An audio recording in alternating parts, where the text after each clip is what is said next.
जय श्री कृष्णा। राधे राधे। आज मैं आप सभी के समक्ष मार्गशीर्ष मास के गुरुवार के दिन सुनी जाने वाली महालक्ष्मी व्रत की कथा लेकर आई हूँ। पद्म पुराण में कहा गया है कि जो कोई भक्त हर वर्ष श्री महालक्ष्मी जी का यह व्रत करेगा उसे सुख संपदा और धन का लाभ होगा। कुछ लोग इसे केसरी व्रत भी कहते हैं, परंतु इस व्रत में किसी खास परिधान की कोई आवश्यकता नहीं है। इसके अलावा महालक्ष्मी मंत्र, चालीसा, आरती इत्यादि का भी पाठ करना चाहिए अथवा सुनना चाहिए। आइए भगतजनों, अब हम श्री महालक्ष्मी गुरुवार के व्रत की कथा को सुनते हैं। ओम भगवती लक्ष्मी नमो नमः। ओम भगवती लक्ष्मी नमो नमः। इस कथा के श्रवण अथवा पठन से दुख दारिद्र्य का नाश होता है। श्री महालक्ष्मी माता की कृपा से सुख संपत्ति ऐश्वर्य प्राप्त होता है। मन की हर इच्छा पूरी होती है। श्री महालक्ष्मी माता के अनेक रूप तथा नाम हैं। भूतल में भी छाया, शक्ति, तृष्णा, शांति, जाति, लज्जा, श्रद्धा, कांति, व्रति, स्मृति, दया, तुष्टि, माता, अधिष्ठात्री एवं लक्ष्मी के रूप में स्थित हैं। उन्हें प्रणाम करते हैं। कैलाश पर्वत पर पार्वती, क्षीर सागर में सिंधु कन्या, स्वर्गलोक में महालक्ष्मी, भूलोक में लक्ष्मी, ब्रह्मालोक में सावित्री, ग्वालों में राधिका, वृंदावन में राशेश्वरी, चंदन वन में चंद्रा, चंपक वन में गिरिजा, पद्म वन में पद्मा, माल्टियों में मालती, कुंदन वन में कुंददंती, केतकी वन में सुशीला, कदम्ब वन में कदम्बमाला, राजप्रसाद में राजलक्ष्मी और घर घर में गृहलक्ष्मी इन विभिन्न नामों से पहचानी जाती हैं। इस तरह से सर्वथा चारों ओर सर्वभूत में सुपरिचित माता श्री महालक्ष्मी की यह कथा है। भारत के सौराष्ट्र देश में द्वापर युग की यह कहानी हुई है। सौराष्ट्र में उस समय भद्रशर्वा नाम के राजा थे। वे राजा बड़े ही पराक्रमी थे। 4 वेद, 6 शास्त्र, 18 पुराणों का उन्हें ज्ञान था। उनकी रानी का नाम सूरत चंद्रिका था। रानी दिखने में तो बहुत सुंदर और सुलक्षणा थी तथा पतिव्रता भी थी। वह उन दोनों को 7 पुत्र तथा उसके बाद एक कन्या का वरदान मिला था। कन्या का नाम श्यामबाला था। एक बार महालक्ष्मी जी के मन में आया कि जाकर उस राजा के राजप्रसाद में रहे। इससे राजा को दुगनी धन दौलत की प्राप्ति होगी और वह इस धन दौलत से अपनी प्रजा को सुख और अधिक दे पाएगा। यदि गरीब के घर में वह रहे तो उसे धन दौलत प्राप्त हो। वह स्वार्थी की तरह केवल अपने ऊपर ही खर्च करेगा। यह सोचकर माता लक्ष्मी ने बूढ़ी ब्राह्मण स्त्री का रूप धारण कर लिया। हाथ में लाठी लिए लाठी के सहारे रानी के द्वार तक वह पहुंची। यद्यपि उन्होंने बूढ़ी औरत का रूप धारण किया हुआ था, पर उनके चेहरे पर देवी का ही तेज था। उन्हें देखते ही एक दासी सामने आई। तत्पश्चात उस दासी ने उनसे उनका नाम, धाम, काम और धर्म पूछ डाला। वृद्ध ब्राह्मणी का रूप धारण किए हुए माता लक्ष्मी ने उससे कहा कि बालिके, मेरा नाम कमला है। मेरे पति का नाम भुवनेश है। हम द्वारका में रहते हैं। तुम्हारी रानी पिछले जन्म में एक वैश्य की पत्नी थी। वह वैश्य गरीब था। दारिद्र्य के कारण हर रोज उनके घर में झगड़े होते थे तथा उसका पति उसे रोज मारता था। इन बातों से तंग आकर वह घर छोड़कर चली गई तथा वन जंगल में खाली पेट वह भटकने लगी। उसकी इस दुर्दशा पर मुझे बड़ी दया आई। तब मैंने उसे सुख संपत्ति देने वाली श्री महालक्ष्मी की कथा सुनाई। मेरे कहने पर उसने श्री महालक्ष्मी का व्रत भी किया। श्री महालक्ष्मी प्रसन्न हुई। उसकी गरीबी दूर हुई। उसका घर संसार, दौलत, संतति, संपत्ति से भर गया। बाद में पति पत्नी दोनों परलोक सिधार गए। लक्ष्मी व्रत करने के कारण वे लक्ष्मी लोक में रहे। उन्होंने जितने साल महालक्ष्मी का व्रत किया उतने साल उनको सुख भोगने को मिला। इस जन्म में उसका जन्म राजघराने में हुआ है, परंतु वह श्री महालक्ष्मी का व्रत करना भूल गई है। उसे यह याद दिलाने के लिए मैं आई हूँ। बुढ़िया की बातें सुनकर दासी ने उन्हें प्रणाम किया तथा श्री महालक्ष्मी का व्रत किस तरह से किया जाए इस बारे में उससे पूछा। तब बुढ़िया रूप धारण किए हुए श्री महालक्ष्मी माता ने दासी को पूजा की विधि तथा सब महिमा श्री माता लक्ष्मी की बताई। इसके बाद वह दासी माता को प्रणाम करके रानी को बताने के लिए महल के अंदर चली गई। राजवैभव में रहते हुए रानी को अपने ऐश्वर्य का बहुत घमंड हुआ था। संपत्ति तथा अधिकार की वजह से वह उन्मत्त हो गई थी।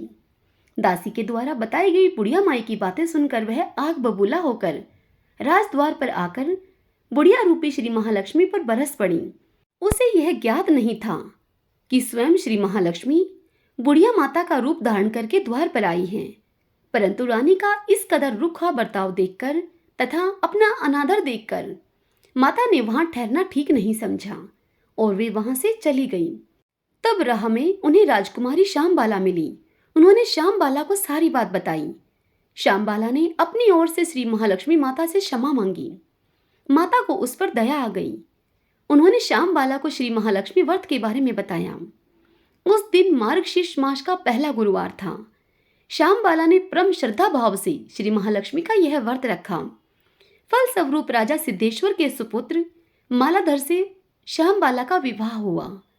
वह धन दौलत ऐश्वर्य वैभव से मालामाल हो गई। पति के साथ ससुराल में आनंद से वह दिन बिताने लगी और इधर श्री महालक्ष्मी का रानी पर प्रकोप हुआ। फलस्वरूप राजा भद्रशर्वा का राज्य एवं राज कारोबार नष्ट हो गया। यहाँ तक कि खाने के भी अब लाले पड़ गए। ऐसी हालत में एक दिन रानी ने राजा से निवेदन किया कि हमारा दामाद इतना बड़ा राजा है, धनवान भी है, ऐश्वर्यशाली है, क्यों न हम उसके पास जाएं, अपना हाल उसे बताएं जाकर, वह जरूर हमारी मदद करेगा। राजा भद्रशर्वा को भी रानी की यह बात ठीक लगी। रानी की बात को मानते हुए राजा भद्रशर्वा दामाद के पास रवाना हुए। एक तालाब के किनारे थोड़ी देर विश्राम लेने के लिए वह वहां ठहरे। तालाब से पानी लेने के लिए आते जाते हुए दास दासियों ने उन्हें देखा। तत्पश्चात दासियों ने राजा से उनका परिचय पूछा। पूछताछ में पता चला कि वह रानी श्यामबाला के पिता हैं। तत्पश्चात दासियां दौड़ती हुई रानी श्यामबाला के पास जाकर उन्हें सारी बात बता देती हैं।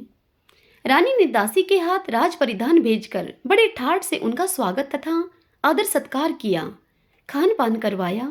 जब वे लौटने लगे तो सोने की मोहरों से घड़ा भरकर दे दिया। राजा भद्रशर्वा जब वापस लौटे तो उन्हें देखकर रानी सूरज चंद्रिका बड़ी खुश हुई। तत्पश्चात रानी ने सोने की मोहरों से भरे हुए घड़े का मुंह खोला और फिर अपना माथा पीटने लगी, क्योंकि घड़े में धन के बदले कोयले मिले उसे। यह सब श्री महालक्ष्मी के प्रकोप से हुआ। इस प्रकार दुर्दशा में उनके और कई दिन बीत गए। इस बार रानी स्वयं अपनी कन्या के पास गई। वह दिन अगहन मास का अंतिम गुरुवार का दिन था। श्यामबाला ने श्री महालक्ष्मी का व्रत किया हुआ था। उनकी पूजा की, अपनी माता से भी यह व्रत करवाया। तत्पश्चात रानी सूरज चंद्रिका अपने घर आई।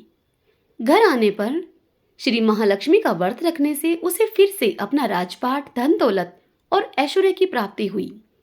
वह फिर से सुखी, शांति, आनंद में जीवन को बिताने लगी।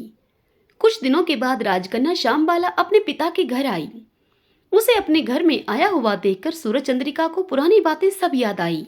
यही कि श्यामबाला ने अपने पिता को कोयलों से भरा हुआ घड़ा दिया था और उसे तो कुछ भी नहीं दिया था। इसी कारण श्यामबाला को पिता के घर आने पर उसका कोई भी आदर सत्कार नहीं हुआ, बल्कि अनादर ही हुआ। पर उसने इस बात का भी बुरा नहीं माना। अपने घर लौटते समय उसने पिता के घर से थोड़ा सा नमक ले लिया। अपने घर लौटने पर उसके पति ने उससे पूछा कि अपने मायके से क्या लाई हो। इस पर श्यामबाला ने अपने पति को जवाब दिया कि मैं तो वहां का सार लाई हूँ। तब श्यामबाला के पति ने उससे पूछा कि इस बात का क्या मतलब हुआ। तब श्यामबाला ने अपने पति से कहा कि थोड़ा धीरज रखिए, सब मालूम हो जाएगा। उस दिन श्यामबाला ने सारा भोजन नमक डाले बिना ही बनाया और फिर अपने पति को और स्वयं के लिए परोसा। पति ने खाना चखा। सारा खाना बिना नमक का था, इसलिए उन्हें भोजन करने में कोई स्वाद नहीं आया। फिर श्यामबाला ने थाली में नमक डाला। इससे सारा भोजन स्वादिष्ट लगने लगा। तब श्यामबाला ने अपने पति से कहा कि यही है वह मायके से लाया हुआ सार। पति को श्यामबाला की बात सही लगी। फिर वह दोनों हंसी मजाक करते हुए भोजन करने लगे।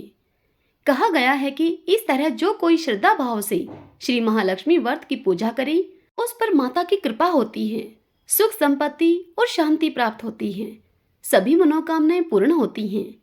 परंतु यह सब प्राप्त होने पर माता की पूजा को भूलना नहीं चाहिए। हर गुरुवार को व्रत पाठ अवश्य करना चाहिए। इस तरह श्री महालक्ष्मी जी की महिमा भक्तों की मनोकामनाओं को पूर्ण करती है। इस प्रकार श्री महालक्ष्मी की गुरुवार की कथा संपूर्ण होती है ओम भगवती लक्ष्मी नमो नमः। ओम भगवती लक्ष्मी नमो नमः। भगतजनों, यदि आपको यह व्रत कथा पसंद आई हो, आपके लिए उपयोगी रहे, तो इस वीडियो को जाते जाते आप लाइक करके जाइएगा और कमेंट बॉक्स में जय माँ लक्ष्मी लिखिएगा। जय श्री कृष्णा। राधे राधे।